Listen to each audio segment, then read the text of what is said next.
Welcome to the Farzy Show, everybody. Good morning. Mark Farzetta with you here at the Steven Singer Studios with the Farzy Show, presented by Destination Retirement, destinationretirement.com. So much to get to, but first, let me just say, I freaking hate this place. I just freaking hate this place. Let's see, social media. Disease experts, foreign war affairs experts, and now lip reading experts. The Alec Bohm thing last night, I'm watching and I go, there's no way he didn't say that I freaking hate this place. I'm like, let me just give him the benefit of the doubt until we know what really happened. But he probably, most likely, almost definitely said that he bleeping hates this place. As in Philadelphia, as in Citizens Bank Park, as in third base at Citizens Bank Park. Whatever it was, he didn't like it. And make no mistake about it, we'll let you hear the apology, and I think he handled it as classy as you can handle a very unclassy situation that was presented by this person who originally did not have the class and then showed some class afterwards. As well as he did handle it, make no mistake about it, I still think Alec Bohm freaking hates this place. I mean, all honesty. I know everybody afterwards, I even asked a poll question out there on social media, we'll get into it later, about whether or not people just say, oh, he owned it, he forgive him, we move on, whatever it might be. But make no mistake about it, I still really don't think Alec Bohm likes this place so much. Credit to him. He's been great from the plate so far this season. In the 2 games that he's gotten to start at the hot corner, couldn't be happier for him as far as that goes. But there's zero doubt in my mind that when he was walking his way back to third base after getting the old Bronx cheer, the old sarcastic cheer, when he was walking his way back to third base, after he actually made a play in the game, there's no doubt that in that moment, he thought to himself, oh, get me out of here. And that's what he said to Didi Gregorius. The camera ended up picking it up, and then it ended up going viral with everybody weighing in with what do you think he actually said. I was trying to have some fun with it. I mean, I put the video out there. If you haven't seen it, here it is. I'll just show you right now. Boom. Here it is. Yep. I freaking hate this place is kind of how that went. We'll get into his apology. We'll let you hear it. We'll let you hear what Joe Girardi had to say about it after the game. But also, before we talk even get into the drama as much with that apology and what Joe Girardi had to say, let's talk about the fact that the Phillies have a lineup with, once again, ladies and gentlemen, that we do not ever have to think they are out of a game. Last night, they go down 3-0. And then before you know it, it's 4-0. And I'm thinking, all right, well, it's 7th inning. You know, is it going to start getting? They're going to start to get it going again. 8th inning, they're going to start to get it going again. I'm thinking, all right, there's the thing we said about this team going into the season, which was just 4 short games ago. The thing we said about this team is that they're never going to be out of it. They're going to be like that 2008 Phillies team that was never out of it. You're not going to go get your nachos. You're not going to go get another beer. You're not going to go do whatever when the heart of the order is coming up. And to heck with that, when Kyle Schwarber's leading off for you, you're not going to go to the bathroom even. If you're at home watching the game, you're not going to run to the kitchen for a snack. You're sitting in your seat because something special could happen. It's that same feeling you had when you had Utley and Howard and Rollins in this lineup where you felt like something special was knocking on the door. And that's how you feel right now with this Phillies team. And I was thinking to myself, you know what? I see some negative comments out there that have nothing to do with Alec Bohm, just the way the Phillies are taking in bats, the way they're playing in the field, the way the pitching is, whatever it might be. Oh, it is Phillies. They're going to go cold. They got cold sooner rather than later. They only had 1 run of their previous game. They're getting shut out right now going into the 8th inning. And I'm thinking, no, I'm not going to do that because I was one of the people that was pounding my chest saying this lineup compares to that of the 08, 09, 2010 Phillies, especially. When you especially think about that 08 team, this lineup reminds me of that. You had a budding star like Jason Worth, who was finally coming into his own. You had a masher like Ryan Howard. You had a consistent on-base guy with Chase Utley. This lineup reminds me a lot of that, and they have the potential to be as good, if not better, considering the power throughout the lineup this lineup has. So I'm not going to abandon that thought in the 4th game of the season. And sure enough, in the 8th inning, the magic started to happen. Here's the way it went. Alec Bohm, Mr. 3 errors himself, draws a walk. After that, Camargo gets a nice little bloop single. Things get going a little bit here. Schwarber grounds into a fielder's choice, which scores Alec Bohm. Camargo goes to second. JT Realmuto steps up. Now, the official distance is 410 feet. I would say more like 510 feet. He blasted this pitch to left center field. Absolutely blasted it to the tune of a 2-run home run. Phillies are now down 4-3. Bryce Harper goes up there and I think tries to hit a ball into City Hall. He took 3 huge hacks when he was in his at-bat. He ended up striking out. Also, Bryce Harper gave people a little bit of an injury scare in last night's game when he was seen clutching his, I guess it would be his left elbow. Says afterwards, Joe Girardi said he was fine afterwards. Then after that, Castellanos draws a walk. He's on first base. Rhys Hoskins hits a double down the left field line that took forever for the Mets left fielder to get over to, and that ball was dying too. And Rhys Hoskins hits that double. Castellanos is motoring around from first base. There's 2 outs in this at this point in the game. Motoring around from first base, he ends up scoring, and then Didi Gregorius comes in with what would be the game-winning RBI double, scoring Hoskins from second. Gene Segura capped it off with a strikeout to end the inning. Phillies took the 5-4 lead, and then Brad Hand came in. Corey Knebel not available last night, your closer. So Brad Hand came in, and we call that a 1-2-3 inning. We call that 2 strikeouts in 1 inning of work for Brad Hand. So the Phillies get the victory last night and improved to 3-1 on the very young season. That's why we got so excited going into this year. And it was almost, if it wasn't for the bullpen, almost exactly what we predicted. Phillies got some runs late in the game because they're never out of it. 3 errors in the field by 1 player, and the bullpen was terrible. Except yesterday, the bullpen was awesome. Ranger Suarez struggled a little bit. It had bad defense behind him, no doubt about it. The first Bohm error, and we'll go through it, but the first Bohm error is a play that Ranger Suarez should have made anyway.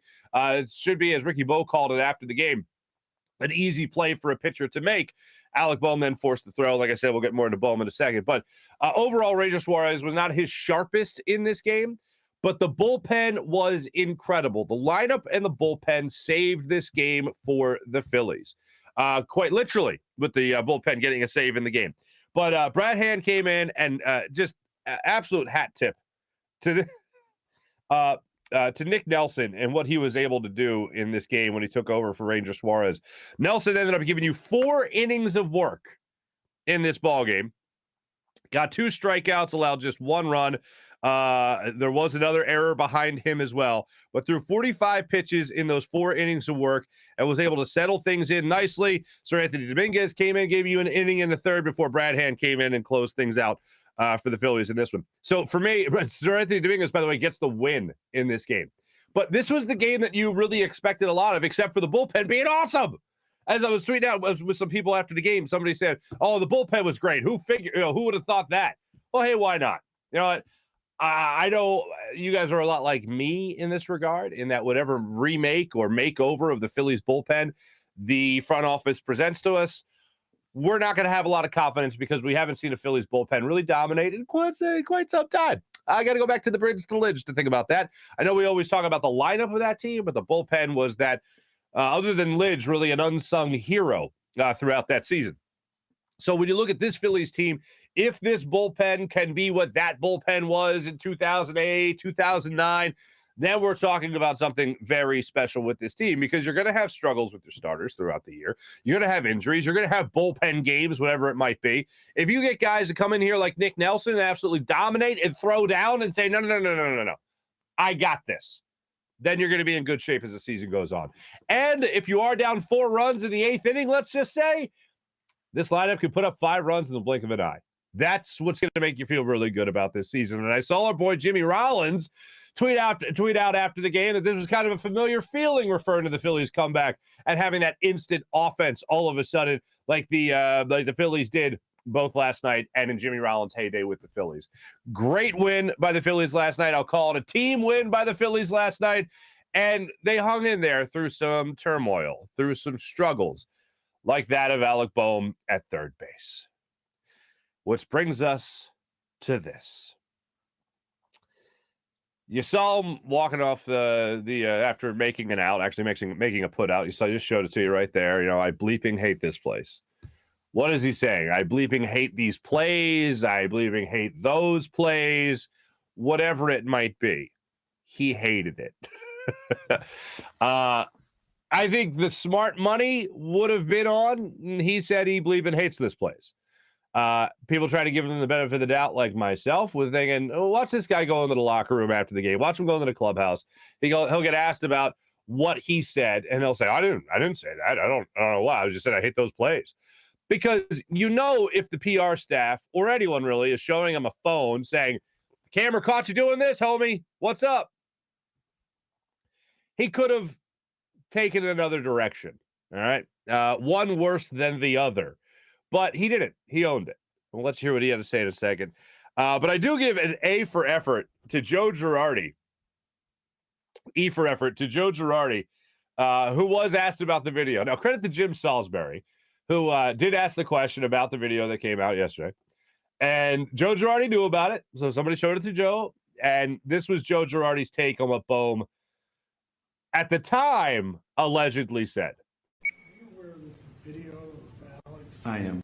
What's your take on that? Well, I think it's a kid that was frustrated. I don't think the kid was referring to, the city of Philadelphia, the fans. I think he was referring to he's also right-handed. Are you aware of this video of Alex? I am. What's your take on that? Well, I think it's a kid that was frustrated. I don't think that. I think he was mad at the situation, was Joe Girardi's point there. Sorry for the loop. That's what he went on to say. It wasn't the city, it was the situation. Okay. All right. Joe kind of confirmed that's what he said, though. So the way it played out in postgame was you see Joe first, and then you go into the locker room, as it normally is. Joe Girardi goes out there and says, hey, it wasn't mad at the city. He didn't say it about the city. He said it about the situation. Okay. Good hustle, Joe Girardi, I guess. Cover for your player, trying to explain it as best you can. All right. Love it. Good job. Let's all hire Joe Girardi as our PR guy, and we'd all be in a better place, to say that much. But Joe didn't say, he didn't say that. I know that's what it looked like. That's not what he said. I talked to him. You guys can talk to him here for himself, but that's it. No, Joe just basically said, I don't think he said it about you. He said it about this. And that's kind of the way he tried to spin it, which all but confirms that the kid already said it. So the only way that you could actually really confirm it is if you talk to the kid himself. And here is Alec Bohm on the whole situation. What about this video that surfaced? Have you seen it? Yeah, I've heard. Look, emotions got the best of me. I said it. And do I mean it? No. And it's a frustrating night for me, obviously. Made a few mistakes in the field. And look, these people, these fans, they just want to win. And, you heard it. We come back. They're great. And, I guess I'm sorry for them. I don't mean that. And emotion just got the best of me. So you actually love this place? Yeah. You know what? I do. Yeah. Let me just one more time. I still don't think he loves this place. I'm just going to say, we'll put it like that. So I don't have to say bleeping or freaking anymore. I can just say, I'm going to go ahead and think that he doesn't really love this place. So I asked the question afterwards, and the overwhelming majority was in favor of Alec Bohm. But I said, granted everything that took place tonight, Alec Bohm's apology, the way he handled it and everything, what best describes your feelings towards Alec Bohm? He owned it. We're good. Basically get him the hell out of town. I hate him. And then the other was he's on a short leash. Like, all right, I'll forgive it this one time, but whatever. The bottom line is, when he was in the moment, he hated this place. I don't think there was one lie. The thing I don't like about that is that when you get frazzled, when you have situations not go your way consistently, you can't look to anybody else but yourself. And in that situation, he looked to the city of Philadelphia and kind of deflected blame from his own right. Look, is it emotional? Is it a mistake? Absolutely. Did he own it? Sure. But I'm just talking about in the moment, before any apology or any explanation or any confirmation was given. In the moment, I don't like the idea that that's where his mind went. What did the Phillies fans give him a little bit of a Bronx cheer? Yes, absolutely they did. Did he take that negatively? Sure. But as I have said many times, and as the great Malcolm Jenkins even said, I would boo us too. If we were playing like that, I would boo us too. I would welcome a Bronx cheer like that because the fans let us know. Bryce Harper said it in his MVP acceptance speech. You guys let us know when we're great, and you guys let us know when we suck. That's the difference between Philadelphia and the vast majority of other sports cities. We let you know. What do I always say? Philadelphia is the city that tells you, yes, your butt does look big in those pants. We tell you the God's honest truth. Right between the eyes, no sugar because we don't waste time. I've said it forever about Philadelphia. The great Anthony Bourdain, when he traveled to Philadelphia, somebody asked him, what do you love about Philadelphia? He said, you know what he said? The honesty, you know immediately where you stand with people. That's a great trait to have. All you got to do is go to any cheesesteak shop, order a cheesesteak, and you know right away whether or not you're welcome there or not. Does this have the red onions or is this the white onions? Yellow onions? Like, dude, oh, you're out. See you later. Like, you know exactly where you stand immediately in this city, and that's what I love. And that's what I love so much about the sports culture in this city, is that you know where you stand with these people. And they're going to be into it. The toughest part about this, and one of the things Alec Bohm actually did say in his apology was, you heard the fans when we were coming back, they were all into it, they want to win, all that. Some people look at that and say that's the fair weather, that's the bandwagon fan of Philadelphia. But fair weather or bandwagon fans, they leave and they don't care about you anymore. Philadelphia is the ultimate strict parent. We look at our athletes as our kids. And just because we yell at our kid, maybe, just because we're maybe hard on our kid for a little bit, that doesn't mean we don't love them anymore. That just means we want them to continue to be better, the best version of themselves. That's the way we are with our athletes. And Alec Bohm, you hear the garage door going up. Dad came home, and there was some trouble, and he handled it perfectly. He really did. I give him a lot of credit for how he handled it. Still in the situation, I don't want any athlete, anybody taking a frustration that they have out on people that are just showing their frustration in them. And that's also ultimately what it came down to. I give him credit, worked a walk in the 8th inning, helped get that rally going, because, of course, that's the way baseball works a lot of the time. Here's where I'm at with Alec Bohm. Keep hitting, son. Don't force the errors that you forced yesterday. To break it down for you, it was 3 errors in 3 innings, which is no bueno. He got a lot of play yesterday, too, by the way. The first one was the ball off of Suarez's mitt that I mentioned earlier. Bounced off Suarez's mitt. That's a ball that Suarez should have had. He did not. It ended up putting runners at the corners with nobody out. 3 runs ended up scoring in the inning. Second inning, 3-0. He airmailed one over Hoskins' head. Third inning, still 3-0. There was 1 out. He took Reese off the bag, and that was that. He got a throwing error for that. It was a rough one.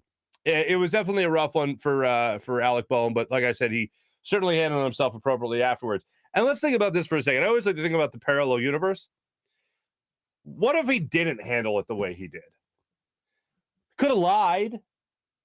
Could have went along with, as I was saying earlier, if he saw it on people's phones, and I'm sure somebody in PR, maybe he even scrolled it himself. I'm sure he saw the other thing that was out there, which was, no. I freaking hate those plays. Oh, okay. Well, he didn't say he said it. All right, fine. And then we're still arguing about what he actually said. Or you know what else he could have said? Hell yeah, I hate this place. Like, think about this for a second. Alec Bohm could have totally went in front. He didn't give a damn. Like, all right, yeah, I freaking hate this place. What do you want from me? I've been trying my hardest. I worked my ass off. I'm getting hits. I'm working at bats. And I make some throwing errors, and all of a sudden, I'm the worst guy in the world, and the place is booing me. Could have went that way. That would have been a little bit more of an entertaining Tuesday. I'll tell you that much. But I'm just glad he handled it the way he did. Honesty, we always appreciate that. And that was good to see that from the young man. And hopefully he'll have nothing but success as the year goes on today. But ultimately, this Phillies team gave us a lot to cheer about yesterday. And I'm very happy with the outcome, as we all should be. Let me tell you about the great people at Destination Retirement, destinationretirement.com. My man, Mike Seibert, is a retirement income certified professional at Destination Retirement, LLC, a partner of 1847 Financial and an advisor for Eagles and Sixers fans only, and maybe next year. Flyers, maybe next year. When it comes to long-term savings, why are you giving up current enjoyment of your income? The answer is to have an income stream in retirement. It only makes sense then to understand how retirement income streams work so that you can direct savings in ways that give you the highest income when you retire. Spend that money in retirement, y'all. You think of climbing a mountain. Think of it like this. You climb up a mountain. Is the point just to get to the top of the mountain? No, the point is also to get safely back down the mountain. Going up the mountain is your accumulation years. Going down the mountain is your distribution years. It's just that easy. These are the two phases of your financial life, and each should be addressed separately. This month, let's talk about college planning. We all know that college is expensive. Have you ever thought about how it would affect your retirement? Let Mike show you an effective and efficient way to help pay for your kids' college and still retire on your own terms. Your first step is to avoid starting your growth cycle over by depleting accounts like 529s for big expenses like college. You don't want to lose your position on your growth cycle and have to start over. You have to take time. You can't get that time back. Instead, set yourself up with the ability to use vehicles that you can take money out of without starting your growth cycle over again. It's just that simple, folks. Find out how your annual retirement savings can help your college savings, and then your annual college savings, how they can help your retirement savings. Mike will put up your own portal in Retirement Analyzer, then use the software to help you navigate through the different phases of your financial life. For questions, to set up a meeting with Mike, email him at gobirds@1847financial. That's gobirds@1847financial, or call his office at 484-275-6035. That's 484-275-6035. You can also visit the website at destinationretirement.com. That's destinationretirement.com. And as always, go Birds and play the song. Let me tell you about my man, Steven Singer of Steven Singer Jewelers. Ladies and gentlemen, do what I do. When it comes to your jewelry purchases, trust one man. Trust Steven Singer Jewelers. At the other corner of 8th and Walnut, or online at IHateStevenSinger.com. Steven's got it all, especially the brand new color for his rose for Mother's Day, a 24-karat gold dip rose. Creamsicle, the best gift for mom for Mother's Day. 24-karat gold dip rose. It's mouth-watering, creamy orange color exclusively at IHateStevenSinger.com. In his crazy world, and this crazy world that we live in, there's never been more important time to tell your mom how much you love her. Give her the number one gift of Mother's Day. Picture it, a real long stem rose, dipped and trimmed in 24-karat gold and a light peach petal. How gorgeous is that? It's preserved and guaranteed to last a lifetime. It's the sweetest way to tell mom how much these little moments have meant to you over the years. Mother's Day is just around the corner, so don't get flowers that die in a week. Give the gift that you'll cherish forever. Steven's brand new creamsicle 24-karat gold dip rose start at just $59. Go to IHateStevenSinger.com. That's IHateStevenSinger.com today and order with fast and free shipping. Free personalized love note as well to mom. It's a free lifetime guarantee as well. Don't wait. They'll always sell out by Mother's Day. Mother's Day is early this year, by the way. See the entire collection starting at just $59. Only available at IHateStevenSinger.com. That's IHateStevenSinger.com. Ladies and gentlemen, this time of the show, I usually go to a guest on our fabulous Rothman Orthopedics guest line, but not today. This Doc Rivers stuff has really taken off, all right, to say the least. I feel like we could get into a lot of the Philly stuff, and that was taking off a couple of weeks ago, still is a little bit. But the Doc Rivers stuff, I just get the vibe from Philadelphia that the rest of you have all joined me. And I was late to this party too, like 3 weeks ago, 4 weeks ago, whatever it was. But I really started banging the drum that we got to be done with Doc. I've banged this drum for a while. And now it feels like you just say, fire Doc Rivers, and clicks, views, and all that stuff. But along with that comes some, retribution, I would guess. And we go to the comments. I'll go to the comments during our chat check in just a second. But after the show, there's all these other comments that happen. And I'm going to call this review of some of the comments that have jumped to my mind here. I was thinking about going into the show that we were doing this, but we're going to call this Farzy Show After Hours. Basically comments to the show after we wrap a little after 7 o'clock each and every day. The first comment that jumps to mind comes from a guy named Cosmo Kramer. Love it already. Instant friends.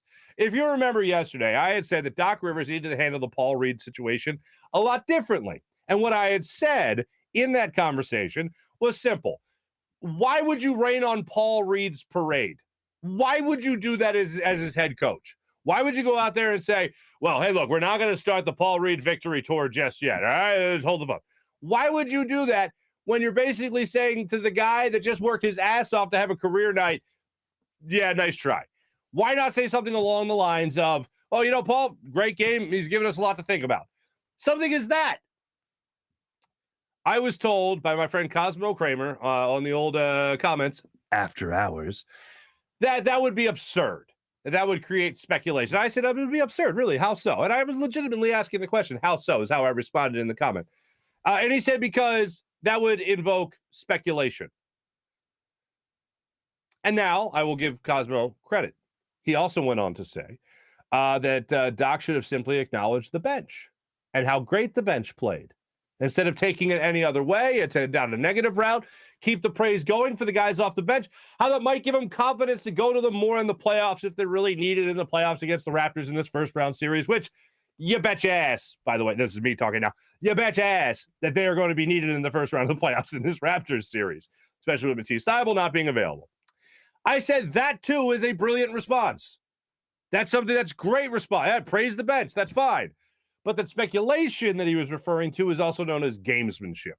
And that's part of the coach speak as well as what I wanted to hear. And I thought that was a healthy marriage between the two. But the bottom line is Doc was wrong, dead wrong, to say what he said about Paul Reed and what he said about him after they had wrapped up their regular season and Paul Reed dropped 25 points in the final game of the year. Dead wrong. The problem then compounded more with Doc doing the I want to speak slowly thing with everybody. This is where people and me started to get on the same page even more so with what Doc had to say afterwards. Plenty of people in the comments after the show were talking about how they were done with Doc, how Doc is simply ego-driven, and how he needs to move on from this team as soon as humanly possible. Some people were even with me in saying that they would let go of Doc right now because they know how this story's going to end. You might as well try it out with somebody else, whether that's Dan Burke, who coached the team during the season, whether that's Sam Cassell, who has a shot at maybe being a more long-term solution at the position. Not to say Dan Burke doesn't, but I know a lot of people also like Sam Cassell and what he would do here in Philadelphia as a head coach. Frank Vogel has already been moved on from. As a matter of fact, that's now official. The fact that he's no longer there only has officially opened up that door for the LA Lakers as to who their next head coach would be. I feel like their next head coach is going to be Doc Rivers. Let's just end this now. This was a complete and utter failure of Doc Rivers' tenure here in Philadelphia. And as I have been saying, the number one reason I wanted Doc here over anybody else was that nobody else came to Philadelphia or would have brought to Philadelphia the long NBA tenure that Doc Rivers had, the championship as a head coach that Doc Rivers has, the authority and all around respect Doc Rivers had throughout the entire NBA. And the only reason I wanted him here was because of that background. And he would be the only guy that might be able to actually reach Ben Simmons. That obviously didn't happen. Didn't motivate anybody. Didn't excite anybody. Brought a whole hell of a lot of doubt to Philadelphia. And what are we talking about? More than anything, we're talking about rotations again. I thought that was something that only Brett Brown had issues with. And now Doc Rivers, who's been around a long time, would you ask Pop that question? I would love to hear just once Brett Brown have said, would you ask Pop that question? Because Brett Brown would be like, I would ask Pop that question. I have asked Pop that question. Terrible Brett Brown, but you get the idea. That's just where I would go with it. But as far as Doc Rivers went, he's got the same issues. He's got the same problems. And now I don't think James Harden wants to play for this guy. I don't think Joel Embiid wants to play for this guy anymore. I think this entire team is out on Doc. So why would I want that marriage to continue into the playoffs? People in the comments after the show yesterday were very much on that same page, saying things along the lines of Doc's got to go, done with Doc. Duck Rivers, Julian, saw ya. You guys, all yous. Duck Rivers, it's over for Duck. I think, Julian, you were the one with the ego-driven stuff. So for me, that's where I'm at right now when it comes to Doc, and I know that's where a lot of you guys are at right now with Doc Rivers as well. I would be totally fine if the Sixers just said, you know what, maybe for the playoffs, not only we're going to need to find another starter for our games in Canada, but maybe we'll also need another head coach and see how that works out. I feel like Doc right now is lashing out, knowing that this is his last go-around, and he'll be damned if he's going to go out in Philadelphia by taking any guff from media members asking him questions. It's not meant to be a challenge, Doc. It's just meant to be inquisitive. There's a reason We don't have press conferences. People don't want that information from us. We're not answering the questions. You're answering the questions officially for the team. That's what we're more so along the lines of. That Farzy show After Hours was brought to you by Rothman Orthopedics. Let me tell you about Rothman Orthopedics. Maybe your knee gave out. Maybe you tweaked your back. Maybe you popped your shoulder like I've done so many times. Rothman's approach to orthopedics will get you back to being you, back to running, back to working, back to playing, back to living your life the way you want. With same-day appointments available, you can start today at RothmanOrtho.com. That's RothmanOrtho.com. Rothman Orthopedics, the official orthopedic partner of your Phillies, Eagles, and Sixers. That's RothmanOrtho.com. Let me tell you about the amazing people at WinView. WinView, the only game where fans can take on other fans and end the debate once and for all. Who is the biggest sports fan? You have those friends and family members that think they know everything about sports? Play them in a WinView contest to see if they can walk the walk as well as they talk the talk. Want to break up the monotony of family dinners and get-togethers? Play a little WinView. How about that? A little NBA playoffs action? Oh, a little WinView. Treat yourself. You'll be taking on all the games and making real money prizes for making predictions on the games that you love so much. But remember, it's not a sports book. It's not daily fantasy. It's a social gaming app where fans can take on other fans and end the debate once and for all. Who is the biggest sports fan? So download the WinView app right now and have yourself a good time. Let me tell you about PHL Sports Nation, Philadelphia Sports Nation, enhancing your Philadelphia sports fan experience across all social media and blogs. That's PHLSportsNation.com. Before I jump into the chat check, I want to revisit the Sixers Raptors and look forward a little bit more than just Doc Rivers. I'm finding it interesting for two things with that. With one last thing with Doc, finding it interesting that Daryl Morey is not putting out anything in support of Doc. Daryl Morey is on social media. He's not tweeting anything sarcastic. He's only tweeting things that support his players, and that's great, and I love that. But someone that's as active on social media, without question, sees the critics, I'll say, on social media, and there's not one thing that's rebutted. There's not like, fire Doc Rivers, and then like a tweet from Daryl Morey. Yeah, that'd be smart. Something like that. Like there's nothing out there right now. It's a small thing. It's a throwaway. It's a mention. It's not concrete that he's doing it, but I just find it interesting. Someone that is as active as on social media as Daryl Morey is, that there hasn't been any vote of confidence towards Doc Rivers throughout all the questioning over the last month, especially of the season. And I also think the fact that Doc not winning and not looking good going into the playoffs with James Harden on this squad right now, Daryl Morey's guy, also doesn't reflect well on Doc Rivers as well. Because also, let's not forget, James Harden and Daryl Morey, they talk. And they talk about their own things.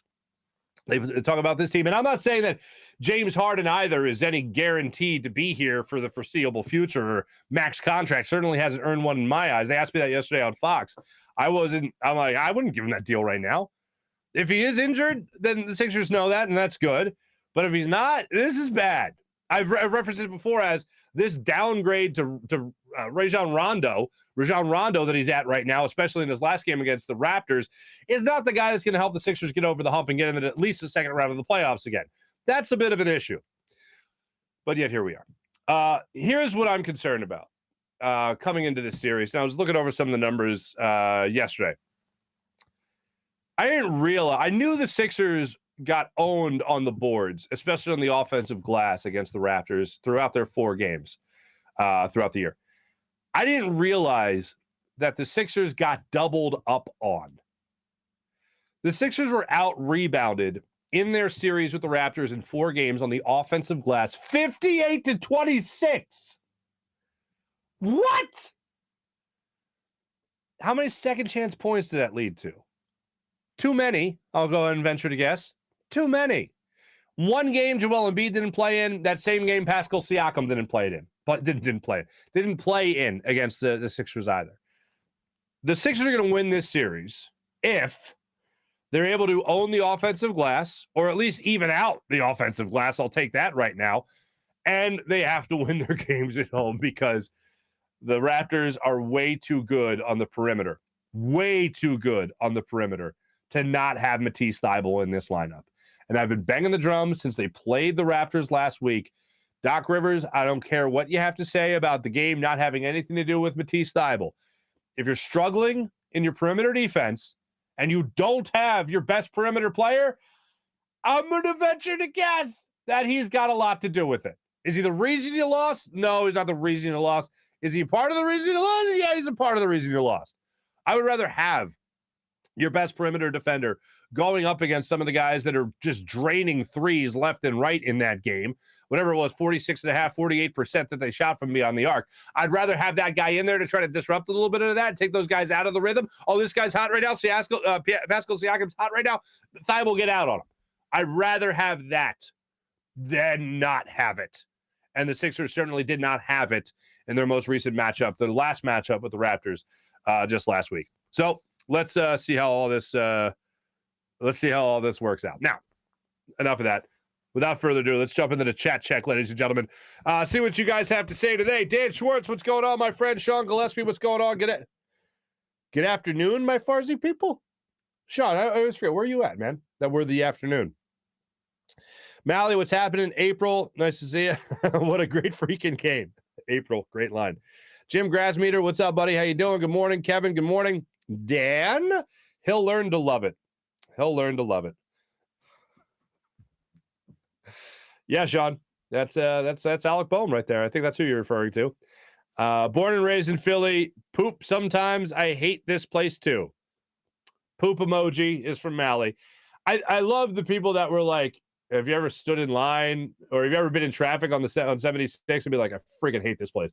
Yes, I have. When I can't find a trash can on a street corner to throw something away. Oh, I freaking hate this place. Stuff like that. Yes, I say that plenty of times too. And I chose to live here. I grew up in the suburbs. I chose to live my adult life in the city of Philadelphia because I just love cities in general. But I love Philadelphia even more than any other city I've ever been to because of that attitude. That's why. Let's see. Mally, Kev, what's up? Did Farzy just say I hate vegetables? I do hate vegetables, for the record. You know what I really hate about vegetables? The fact that I have to eat them now. That's what I hate. People always talking about like being a kid. Yeah, eat your vegetables. No, it's being an adult. Like I ate some fruit and I thought I was all being healthy. And my wife's like, fruit has a lot of sugar. And I'm like, what the hell? I can't eat an apple? So now I'm eating like celery with peanut butter. Anyway, let's see. Farzy is a flower guy. What? Farzy is a flower guy. What? Dan Schwartz, happy birthday, buddy. Got big plans for his birthday today. Work, followed by bed. Super psyched. You know what adulting is? You know what the essence of adulting is? I'll tell you right now what the essence of adulting is. Looking forward to a nap. That's the essence of adulting. Okay, hold on a second. If I could just get to 3 p.m., I could sleep from 3 p.m. to 5:30 maybe? Kids come home after practice, whatever. Like that kind of idea. That's the essence of adulting. Oh, and looking forward to buying kitchen appliances. Specifically kitchen appliances. But happy birthday, Dan. The birthday things are going in for Dan. That's great. Real time more the Bud Burger, man. Bud Burger. What are we talking about? Infused burgers? I'll have one. Nelson pitched some solid innings. He absolutely did. Mullet. I freaking love this place. That's nice. Jim Grassmeter. It's great to see Sir Anthony pitching well after rehabbing the past couple of years. Really was great to see him out on the mound. He's going to be a big piece of this bullpen. Look, Brad Hand, great. He was the best. I think he was the best bullpen acquisition. Maybe Knable could challenge him for that. I'd love to see it. Getting Sir Anthony Dominguez back here and getting him back to what we originally saw a couple of years ago from him. Oh, doctor. That's going to be a lot of fun. Mally, I'm not worried about Bohm because we got Stott. I think that's the other thing. It's like, dude, we will push you aside in a heartbeat if Stott is anything. But if Stott isn't anything, then we're going to have some issues. Dan, he said, I freaking hate this taste. He's talking about vegetables. It's possible. But the jury's out. He said it. I don't know what it is about dudes with long hair, but I think the same thing every single time. Sean, get a haircut, hippie. Basically, it comes down to my one uncle in the 70s grew his hair really long, and my grandfather was not having it. He was not having it. Excuse me, the 60s. He was not having it. So I think I got a little bit of my grandfather's thought in my head too. Wait a second. Alec Bohm is Mark's son? What? What? It's fun sometimes when I'm skipping ahead in the chat. I have no idea what you guys are talking about. And then it ends on, I have another child. Anybody? Oh, my analogy. With that, we think of our athletes as our kids. Just because we yell at them from time to time or correct them or discipline them in one way or another doesn't mean we don't love them anymore. Matter of fact, it shows that we love them even more, right? It's when the coach stops talking to you that you got to be worried. Not when he's yelling at you. That's when he gives a damn. Not worried about Bowman because it's that. There we go. Anybody else hate that VRBO commercial with Kermit? Have I seen that? I think I have. Mark is just completely blazed, but that's normal. So why did he call him son?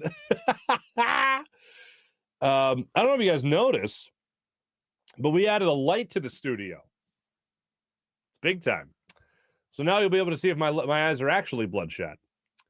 I would notice that on like our replays and all that stuff, and like on social media, the shot was always a little darker. I'm like, let me get a different light in here. Let me see how that works.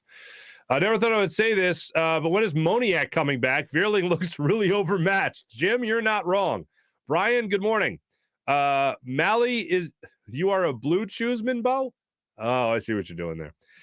Mark, every time you say Doc, you put $1 in the pot. His name is Duck. Have some respect. Two things I want to start out here, okay? We got to make this has got to take off. Duck Rivers, baby. Duck Rivers. It has to take off. Duck Rivers. The other thing is JT Real Muto needs to be the Godfather or the Diamond Don. Something like that. Because I don't think a lot of people realize he's Sicilian. And he told me that without me asking, believe it or not. I asked him how to pronounce his name because when he first got here, I was even making the mistake of JT Real Muto. I was putting that little Spanish little curveball on it. Real Muto, right? No, not the case.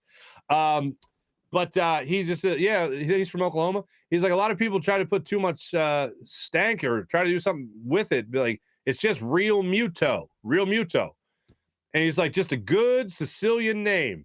And hearing like an Oklahoma accent say a good Sicilian name, I don't know why that was so damn funny to me, but it was. But he's a Sicilian kid. Go figure. So the Don, the Godfather, something like that, the Diamond Don. I don't know. We got to get a good nickname for JT Romuto. Anyway, that's just my thought. Mark, you can bang the drum. I'll play the bass, and we can call the band Done with Duck. Love it, Don. Or Dan. Sorry. Love it, Dan. I hate. All right, hold on a second here. Okay, Mullet, I think I got the translation down for this comment. I bleepin' hate Ace of Base and Doc's face. Bohm's hot mic quote confirmed. Wow. I bleeping hate Ace of Base and Doc's face. Any Ace of Base reference, Mullet, is welcome on this program. If you know my brother, you know he's a big Ace of Base fan. I'd take the guy from the Bugs Life over Duck Rivers. Duck is just plain uninspiring and appears lackadaisical in his coaching style.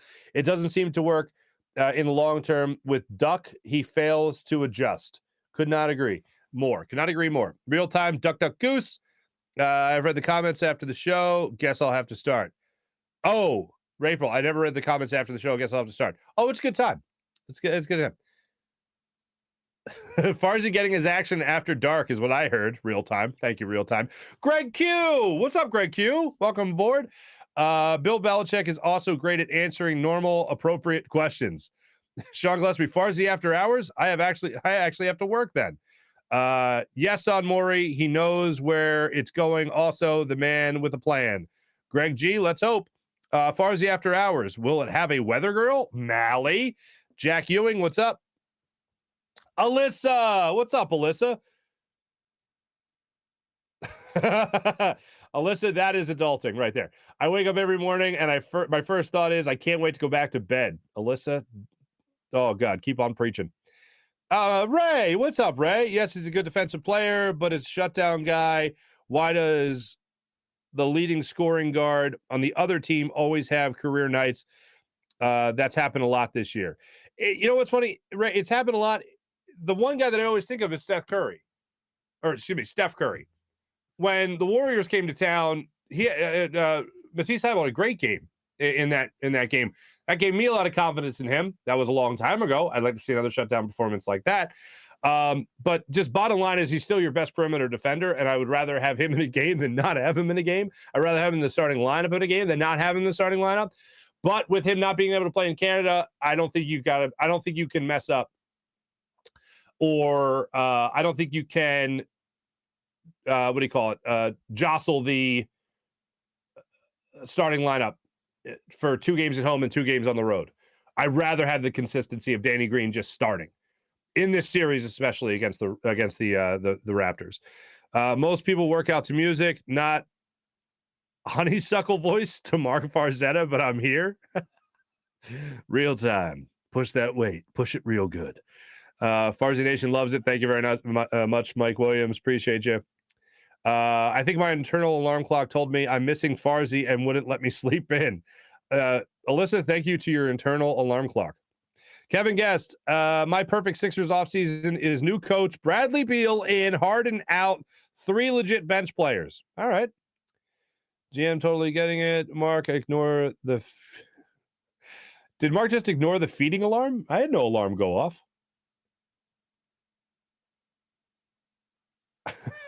Farzy, how about a longer show as a gift to Dan for his birthday? Jim, I'll think about it. Bohm kind of looks like a little Amish. Hold on a second. What about this video that surfaced? Have you heard about it and seen it? Yeah, I've heard. Look. Yeah, I can see it. Oh, wow. Okay.